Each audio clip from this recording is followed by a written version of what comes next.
دن کی، اس شہر کی، اس مہینے کی تم نے عزت کرنی ہے، اسی طرح ایک دوسرے کے مال کا، ایک دوسرے کی عزت کا تم نے پاس کرنا۔ مسلمان بھائیوں، خدا را یہ حضور کہہ رہے ہیں یار، نبی پاک نے کعبہ کے سامنے کھڑے ہو کے فرمایا بیت اللہ تیری بڑی شان ہے، تیرا بڑا مرتبہ ہے، لیکن فرمایا میرے مومن کی عزت رب کی نظر میں کعبے سے بھی زیادہ ہے۔ ہم کیسے بیٹھ کے یار، ہم کیسے جرأت کرتے ہیں کسی کی پگڑی کھولنے کی کونے میں بیٹھ کے؟ ہم اپنے گھر بیٹھ کے کسی پر تبصرہ کر گئے، کسی بندہ مومن کی عزت اچھال گئے، بالکل پتہ نہیں تھا بات کا اور ہم نے کہانی بنا دی پوری کی پوری، داستان سرائی کر گئے۔ صبح سے شام تک ہماری گپ شپ کا عنوان کیا ہے؟ کسی نہ کسی کا شکوہ، کسی نہ کسی کی شکایت، یہ ہماری گپ شپ ہے۔ خدا را حضور نے تو خطبہ حجۃ الوداع میں پہلا سبق یہ دیا تھا کہ میرے جانے کے بعد ایک دوسرے کی عزت کرنا، اور اسی خطبے میں ایک جگہ پہ فرمایا یہ نہ ہو کہ میرے جانے کے بعد تم ایک دوسرے کی گردنیں مارنے لگ جاؤ، ایک دوسرے کی عزتوں کا خیال کرنا، پاس کرنا۔ مسلمانوں، میرے عزیز بھائیوں، بزرگوں، عزتوں کا دفاع شروع کریں، تھوڑی دیر کے لیے اپنی زبان لوگوں کے اوپر تبصرہ کرنے سے کنٹرول میں لائیں۔ کچھ چیزیں ایسی، میں مختلف شہروں میں جاتا ہوں، جس شہر میں گئے وہاں لوگوں نے یہ کہا جناب یہاں جو مولانا ہے نا، بعض لوگ یہ باتیں بڑی چسکے لے کے سنتے ہیں، یہاں جو مولانا ہے نا وہ کچھ نہیں کرتے، آپ بڑے اچھے ہیں، یہاں جو پیر صاحب ہیں وہ بڑے گڑبڑ ہیں، آپ بڑے اچھے ہیں۔ تو میں ان سے کہتا ہوں کہ میں اس لیے اچھا ہوں کہ میں تھوڑی دیر کے لیے آیا ہوں، میں نے چلے جانا ہے۔ اور دوسری بات یہ کہ مجھے آپ جتنا مرضی اچھا کہہ لیں، میں نے رخصت ہو جانا ہے 2-3 گھنٹوں کے بعد۔ یہاں جس آدمی کا آپ شکوہ کر رہے ہیں نا، آپ اس کو جنازے کے لیے خبر کریں نہ کریں، اسے پتہ چل گیا نا محلے میں جنازہ ہو گیا، تو اسے کوئی کام بھی ہوا تو اس نے کہنا یار نہیں محلے میں فوتگی ہوگی، میں نے جنازہ پڑھانا ہے، اس نے جانا نہیں۔ تو کمزوریاں تو سب جگہ ہوتی ہیں، لیکن ان کمزوریوں کی وجہ سے آپس میں بغض پیدا کر لیا جائے گا۔ اور پھر کمال بات ہے نا کہ اپنی ساری کمزوریوں سمیت اپنے آپ سے پیار ہے، اپنے آپ سے محبت ہے، اور دوسرے کی ایک کا پتہ چل جائے تو ہمیں گھن آنے لگ جاتی۔ تو حضور نے خطبہ حجۃ الوداع کے موقع پر یہ بات ارشاد فرمائی۔ دوسرا حضور نے فرمایا لوگوں یاد رکھنا، یہ خطبہ حجۃ الوداع میں نبی پاک نے فرمایا، یہ حضور خطبہ دے رہے ہیں، اور اس وقت دے رہے ہیں جب حضور صحابہ کو بتا چکے ہیں کہ یہ آخری ملاقات ہے، جو دور دراز سے آئے ہیں ان کو بتایا ہے کہ یہ میری تمہاری جو مجلس ہے، جو محفل ہے، جو تم سے بات ہو رہی ہے، یہ آخری ہے۔ محبوب فرمانے لگے لوگوں یاد رکھنا قیامت قائم ہوگی۔ ان جملوں کا حسن ملاحظہ کر لیں۔ فرمایا قیامت قائم ہوگی، تم اپنے رب سے ملاقات کرو گے، اور فرمایا تمہارا رب تم سے تمہارے اعمال کے بارے میں پوچھے گا۔ یہ خطبہ حجۃ الوداع میں کریم نے فرمایا، صبح تم اٹھے کیا عمل کیا، اللہ پوچھے گا۔ کسی سے ملاقات ہوئی، طرز کیا تھی، سوچ کیا تھی، اللہ پوچھے گا۔ لین دین میں کیا معاملات تھے، تمہارے اعمال کے، اللہ سے ملاقات ہوگی، وہ کھڑا کر کے پوچھے گا۔ اور حدیث میں کئی جگہ پہ حضور نے فرمایا وہ تم سے سوال کرے گا، تمہیں جواب دینا ہے۔ میرے عزیز بھائیوں، تیار رہنا چاہیے، تیار۔ ہم نا منت کرتے ہیں آخری دن ہو نا، تنخواہ دار لوگ کہتے ہیں یار یہ آخری ایام چل رہے ہیں، کوئی خرچہ نہ بتاؤ، اس لیے کہ حساب کے متھے لگنا ہے۔ آخری دنوں میں، بجٹ کے دنوں میں لوگ پریشان ہوتے ہیں کہ حساب دینا ہے۔ جب رب سے ملاقات کریں گے اور وہ حساب مانگے گا، کتنا مشکل کام ہے۔ اور ایک مقام پہ حضور نے فرمایا جس سے اللہ نے حساب مانگا وہ تو الجھ گیا، دعا کرو وہ حساب مانگے ہی نہ، بے حساب ہی بخشش فرما دے۔ نبی پاک صلی اللہ تعالیٰ علیہ وآلہ وسلم نے ارشاد فرمایا اسی خطبہ حجۃ الوداع میں، حضور فرمانے لگے سن لو، میں نے تم تک اللہ تعالیٰ کا پیغام پہنچا دیا ہے۔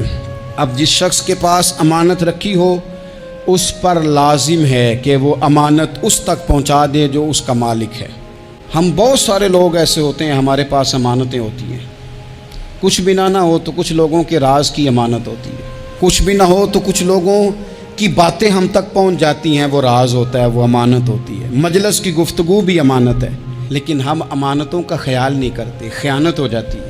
بہت محتاط ہو کر اپنی زندگی میں امانتوں کا خیال کیا جائے۔ یا ایھا الذین آمنوا لا تخونوا اللہ والرسول وتخونوا اماناتکم وانتم تعلمون۔ اللہ فرماتے ہیں ایمان والو، نہ رب سے خیانت کرنا، نہ رب کے رسول سے خیانت کرنا، نہ آپس میں ایک دوسرے سے خیانت کرنا، جانتے بوجھتے ہوئے یہ کام نہ کرنا۔ وانتم تعلمون، جانتے ہو، تمہیں پتہ ہے۔ کبھی بھی بددیانتی کا مظاہرہ نہ کریں اپنی زندگی میں، کبھی بھی۔ اور یہ بھی یاد رکھ لیں، بچوں کو کیا پتا کہ ہمارا ابا حلال لا رہا ہے کہ حرام لا رہا ہے؟ آپ لا رہے ہیں نا، تو وہ تو بیچارے بھولے پن میں کھا رہے ہیں، تو حساب آپ نے دینا ہے۔ جنہ لی تو پاپ کمائے ہن کتھے نہیں ہو تیرے کر دے، بلانا۔ تو بچوں کا تو یہ معاملہ ہے بھائی، اللہ ماشاءاللہ کہ وہ وقت پہ ہی شادی کے 10-15 دن کے بعد ہی ان کو پیغام مل جاتا ہے کہ اگر ہمارا علیحدہ گھر ہو تو میں مرضی سے سجاؤں، تو میں مرضی سے سنواروں، تو میرا کوئی مطلب اپنا سلسلہ ہو، تو بڑے ٹائم پہ ساری باتیں شروع ہو جاتی ہیں۔ وہ تو معاملہ ہی بالکل اور ہے۔ تو بالکل کسی بھی امانت میں کبھی بھی خیانت کرنے کی کوشش نہ کریں، اور یاد رکھیں مال حرام جہاں آتا ہے وہاں بڑی تباہی آتی ہے۔ جہاں لوگ بددیانت ہو جاتے ہیں وہاں معاملات بڑے خراب ہو جاتے ہیں۔ اللہ تبارک و تعالیٰ دیانتداری کی توفیق عطا فرمائے۔ حضور نے خطبہ حجۃ الوداع کے موقع پر فرمایا، میں نے آج جاہلیت کے سارے سود ختم کر دیے۔ نبی پاک میدان عرفات میں کھڑے ہو کے فرمانے لگے، جس بندے نے بھی کسی سے پیسے لیے ہیں وہ اصل رقم دے گا، زائد نہیں دے گا۔ حضور کے بڑے قریبی تھے ایک، فرمایا انہوں نے بھی کچھ لوگوں سے پیسے لیے ہوئے، چونکہ وہ سب لوگ کرتے تھے، حرام ہی نہیں تھا۔ فرمایا میں ان کو بھی حکم دیتا ہوں کہ یہ اصل رقم وصول کریں گے، کسی سے ایک پائی بھی زیادہ وصول نہ کریں گے۔ نبی پاک صلی اللہ تعالیٰ علیہ وسلم نے خطبہ حجۃ الوداع میں ایک باریک بات حضور نے بھی، یہ آپ نے ضرور سمجھنی ہے، بالخصوص جو لوگ تھوڑا دین پر عمل کر رہے ہیں، جن کا لبادہ مذہبی ہو گیا، جنہیں لوگ حضرت صاحب، قاری صاحب، علامہ صاحب، مفتی صاحب، حاجی صاحب، بزرگوں کہہ کے بلاتے ہیں، وہ اس پر توجہ کریں۔ میرے نبی پاک صلی اللہ علیہ وسلم نے خطبہ حجۃ الوداع کے موقع پہ ارشاد فرمایا، لوگو شیطان اب مایوس ہو گیا ہے، وہ تم سے بتوں کی پوجا نہیں کرا سکے گا، ہاں وہ تمہیں چھوٹے چھوٹے گناہوں میں مبتلا کرے گا، وہ تم سے چھوٹے چھوٹے عیب کرائے گا، تم سمجھو گے یہ تو غلطی کوئی نہیں۔ فرمایا اس سے بچ کے رہنا۔ اب وہ مایوس ہو گیا، بتوں کی پوجا نہیں کرا سکتا، تمہیں اپنی پوجا نہیں کرا سکتا، لیکن چھوٹی چھوٹی غلطیاں۔ ایک مقام پہ فرمایا نا، چھوٹا گناہ ہونا تو مومن اسے پہاڑ سمجھتا ہے، اتنا بڑا ہو گیا، اور منافق کہتا ہے یہ تو کچھ بھی نہیں۔